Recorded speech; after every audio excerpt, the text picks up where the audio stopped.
Bonsoir. Aujourd'hui, à l'aube du Mali, à 15 km de Bamako, les champs de coq ont été remplacés par des champs de tir.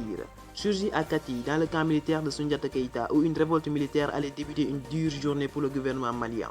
Face à cela, nous allons écouter un de nos correspondants au Mali, M. Arfan Koli. Bonsoir, M. Arfan. Oui, bonsoir, la famille Bourmédia à Dakar. Comment vous allez?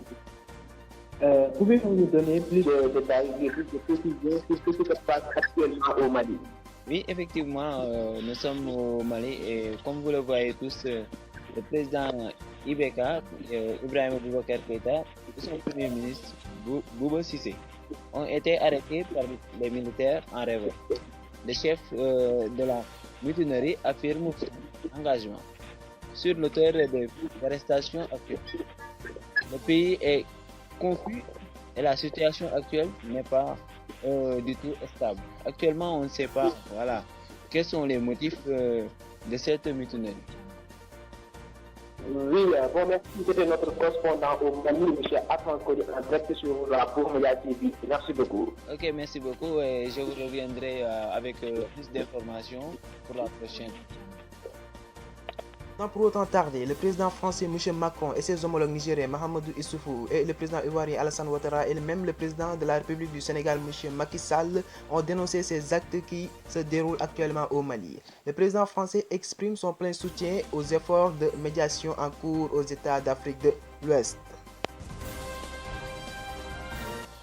Au cri d'Ibeka dégage, des milliers de manifestants s'éparpillent à la place de l'indépendance, avant de s'attaquer à l'Assemblée nationale ainsi que le siège de la télévision publique malienne. Face à cela, le président Ibeka appelle pour l'apaisement et au dialogue.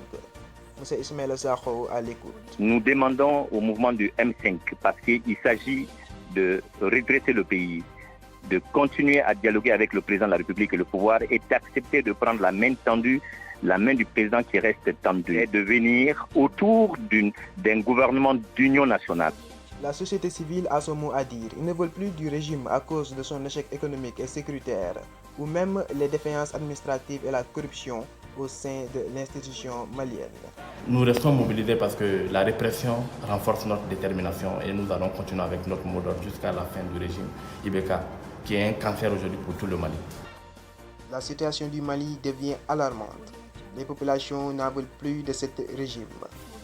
C'était tout avec votre chaîne leader, la Bourmédia TV, au Mali.